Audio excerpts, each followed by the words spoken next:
Vediamo una bella ricettina salvacena, che poi tanto salvacena non è, perché questa ci fai un figurone. Allora, intanto serve una bella padella pesante, antiaderente, di quelle buone. In questa padella noi facciamo tutto, è una padella fantastica.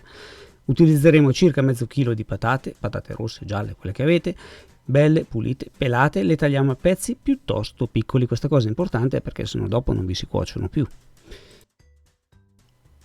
Praticamente sto facendo le patate al forno senza forno, pochissimo olio, va bene anche l'olio di semi, va bene anche il burro, però io ho usato l'olio d'oliva. Ci metto le patate, non c'è bisogno di asciugarle, fargli il bagnetto, scottarle, niente. Appena iniziano a rosolare ci metto il coperchio e le guardo ogni 10 minuti. È importante ora abbassare il fuoco e farle andare piano piano. Con questo tipo di padella state tranquilli che non si rompono, non si attaccano. Mi preparo degli aromi, quelli che avete, quelli che vi piacciono, ma non usate quelli dei barattolini che hanno il sale, altrimenti vi viene tutto salato.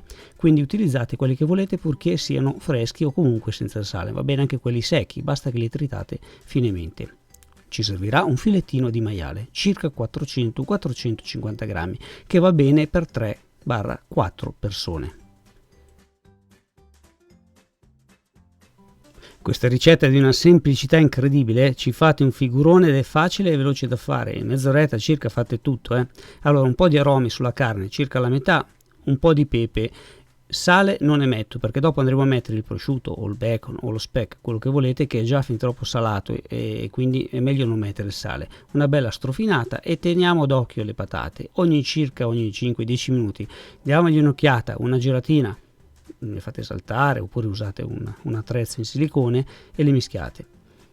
Ora che le patate le abbiamo girate, mettiamo sul nostro asse del prosciutto crudo. Questo è un prosciutto crudo da battaglia, quello delle vaschette, sono circa 120 grammi, va bene anche lo speck, va bene la pancetta, quello che avete. Se poi volete usare il San Daniele, usate il San Daniele, però non mi sembra il caso. Bisogna metterne giù abbastanza da arrotolarci dentro la carne, quindi io ho dovuto fare un rattoppo. Vedete che non sto neanche lì a metterlo troppo bene, sto usando una mano sola perché l'altra è per la telecamera. Faccio tutto con una mano, è facilissima questa ricetta. Ci metto sopra il filetto condito, vi ricordo aromi, pepe, ma senza sale, perché il sale c'è già nel prosciutto, e lo arrotolo, semplicemente lo arrotolo. Non c'è bisogno di legarlo, incollarlo, minacciarlo, niente, semplicemente arrotolato, sta lì con il suo stesso peso. Vedete? Non si muove. Sempre un occhio di riguardo per le patate. Questa è una padella che ha il diametro 26, non è grandissima. Utilizzo una paletta di plastica, di silicone per non rovinarla. Le patate bisogna girarle abbastanza spesso, non c'è bisogno proprio di starle addosso con ansia, tranquilli, una giratina ogni tanto. Vedete, ogni 5 minuti le guardo, sono sempre più rosolate. Sono più belle di quelle al forno e assorbono anche meno olio e non si attaccano, fantastico. Dopo circa 15 minuti le patate cominceranno ad avere un aspetto rosolato, non dovete farle troppo rosolate, vedete, ne schiaccio una, va giù la paletta, anche se sono un po' al dente vanno bene perché comunque ci dobbiamo mettere insieme alla carne e deve cuocere anch'essa. Gli metto un po' di spezie anche nelle patate, le stesse della carne, faccio un po' di spazio nella padella per metterci la carne, non c'è bisogno di aggiungere olio, niente, quel goccino di olio che abbiamo messo all'inizio basta e avanza per terminare la cottura. Ora per un minuto, solo un minuto, alzo un po' la fiamma perché voglio rosolare la carne, la metto lì in mezzo, ci metto il coperchio e la faccio cuocere. La carne ha circa 4 lati, diciamo, per cuocerla, bisogna girarla 3 volte.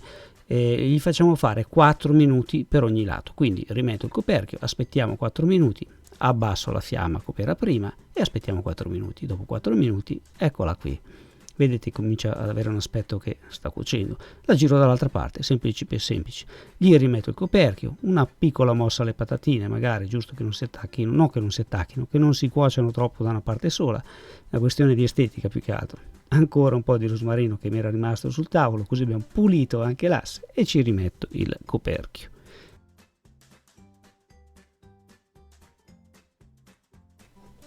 Passati 4 minuti lo giro ancora sul terzo lato. Allora, la carne di maiale non va mangiata cruda, però si può mangiare leggermente al sangue. L'importante è che l'interno della carne raggiunga almeno i 60-65 gradi per un paio di minuti.